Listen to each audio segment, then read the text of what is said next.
ডুবাইলা Sri Lanka Mozilla বিএনপিও ডুবছে, সাথে জামাতও ডুবছে। জামাত পাইছে 3টা সিট। আওয়ামী লীগ নামক সংগঠন, আমি বিশ্বাস করি বাংলাদেশের মানুষ যদি মানুষ হয় তাহলে এবার আগামী 42 বছরও আওয়ামী লীগ ক্ষমতায় আসবে না, আর ছাত্রলীগের প্রশ্নই আসে। ভবিষ্যৎ বাংলাদেশের জন্য আগামী অন্তত 5 বছর শত্রুর মোকাবেলা করার জন্য এই দুই শক্তির অসম্ভব ইস্পাত কঠিন ঐক্য আমরা চাই। জামায়াত নিয়ে কি বিএনপির মধ্যে কোনো আতঙ্ক কাজ করছে কিনা? আমার মনে হয় না যে আতঙ্ক বিরাজ করছে, তবে তাদের মধ্যে এক ধরনের অস্বস্তি, ভাই ভাই ঝগড়া হলে বা কটু কথা বললে বা একটু আধটু উল্টাপাল্টা কথা বললে যেমন একটু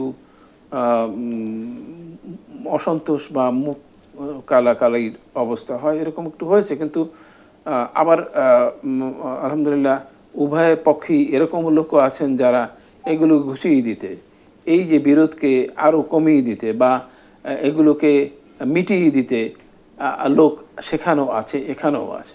এটি আমাদের ভরসা।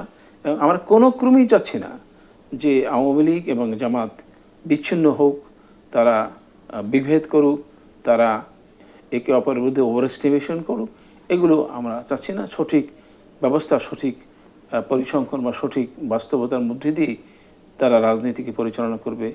আওয়ামী লীগ যেমন সমস্ত কিছুকে অগ্রাহ্য করে মানে তারা সর্বশেষ হয়ে গেছে, সেরকমভাবে বিএনপি আমরা বিশ্বাস করি যে সেরকম হবে না। আপনার তো তারেক জিয়ার ওই ঘোষণাটি শুনলেন, তো সেখানে ছাড় দিয়ে নির্বাচনটাকে, বিশেষ করে নির্বাচনকে সামনে রেখে দর কষাকষি করেন, নিজের অবস্থান বা নিজের পরিকল্পনা বা নিজের বাস্তব গবেষণার মাধ্যমে একে অপরের সিট ভাগাভাগি করেন, এতে কোনো সন্দেহ নেই। কিন্তু একে অপরকে ছেড়ে দেওয়া যাবে না বা বিপরীতে দাঁড়ানোর কোনো প্রশ্নই আসে না। তাহলে বিএনপি ক্ষতিগ্রস্ত হবে বেশি, জামাত ক্ষতিগ্রস্ত কম হবে না। অনেকেই মনে করেন যে আপনি 1991 সালে তো জামাত 18টি সিট পেয়েছিল, তারা বিএনপিকে সমর্থন দিয়েছিল। আবার যখন 2001 সালে হয়েছে, জামাত অনেক সিট পেয়েছিল। তারপরে যখন জামাত থেকে 96 সালে নির্বাচনটাই ধরেন আপনি, জামাত থেকে বিএনপি বিচ্ছিন্ন হয়েছে, বিএনপি থেকে বিচ্ছিন্ন হয়েছে জামাত, তখন জামাত যে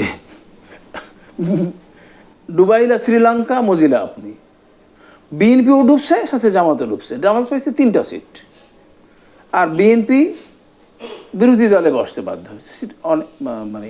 কিন্তু তাতে উভয়েরই ক্ষতি। মনে করার কোনো কারণ নেই যে আওয়ামী লীগ শেষ হয়ে গেছে। ভবিষ্যৎ বাংলাদেশের জন্য আগামী অন্তত 5 বছর শত্রুর মোকাবেলা করার জন্য এই দুই শক্তির অসম্ভব ইস্পাত কঠিন ঐক্য আমরা চাই। তার মানে কি আমরা এটা বলতে পারি কিনা যে জামায়াত বিএনপি যদি দ্বন্দ্বে লিপ্ত হয়ে যায় তাহলে আবারও 1996 সে নির্বাচনের মতো আমাদেরকে মুখোমুখি হতে হবে? সেরকম সংকটের সম্ভাবনা নেই, কিন্তু আলটিমেটলি প্রকারান্তরে ওই অবস্থার সৃষ্টি হবে।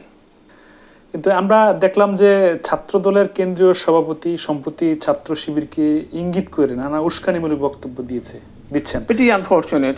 এবং তাদের উভয়েরই মানে ব্যাপার হয়েছে যে মুরব্বীদের দ্বারাই তো ছাত্ররা মানে প্রভাবিত হয়। তো এই মুরব্বীদের কথায় রেস্ট্রেইন থাকতে হবে, কথায় সংযম থাকতে হবে, সহনশীলতা থাকতে হবে, এবং তাহলে পরে এই ছাত্ররা প্রভাবান্বিত হবে না। এবং দুটো পার্টি যদি ছাত্রদল যদি শিবিরের বিরুদ্ধে যায়, শিবির যদি জামাত মানে ছাত্রদলের বিরুদ্ধে যায়, তাহলে পরে শত্রুরা সুযোগ পাবে এবং এক ধরনের একটা ম্যাচাকার তৈরি হবে, যেটা কারো কাম্য নয়। যদি ছাত্র শিবির বা ছাত্রদল বিভেদে লিপ্ত হয়ে যায়, ছাত্রলীগ কতটুকু সুবিধা পেতে পারে? না, ছাত্রলীগের কোনো সম্ভাবনা নেই এখানে। মানে নিজেরা মারামারি করে ফাটাফাটি করে তারা যতই কিছু, কিন্তু ভবিষ্যতে ছাত্রলীগ নামক কোনো সংগঠন, আওয়ামী লীগ নামক সংগঠন, আমি বিশ্বাস করি বাংলাদেশের মানুষ যদি মানুষ হয় তাহলে এবার আগামী 42 বছরও আওয়ামী লীগ ক্ষমতায় আসবে না, আর ছাত্রলীগের প্রশ্নই আসে না। এবং আমাদেরকে হিকমতের মাধ্যমে যদি আইনগতভাবে অসুবিধা থাকে, আইনগতভাবে অসুবিধাকে অতিক্রম করারও বুদ্ধি কৌশল আছে। যেমন ধর আপনারা এই যে গণহত্যার অভিযোগে আওয়ামী লীগকে 10 বছরের জন্য নিষিদ্ধ করা যেতে পারে।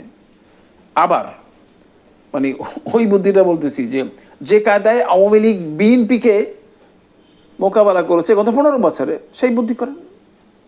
এই হলো দ্বিতীয় বুদ্ধি। তৃতীয় বুদ্ধি হইল যে তাদের স্বাভাবিকভাবেই আমি মনে করি যে তাদের মধ্যে মানে বিভাজন সৃষ্টি হবে। আপনি জিয়াউর রহমানের সময় 3টা আওয়ামী লীগ ছিল, এখন আরও 10টা আওয়ামী লীগ হবে। তো সেই সব বিষয়ে আলোচনা করে আমি আতঙ্কিত, আমি উদ্বিগ্ন, কিন্তু একেবারেই আশাহীন নয় যে আওয়ামী লীগ এই দেশে এই অন্যায় অত্যাচারের পরে, এই রক্তপাতের পরে আর ফিরে দাঁড়াবে, মানে আসবে, এটা বিশ্বাস করার কোনো কারণ নেই।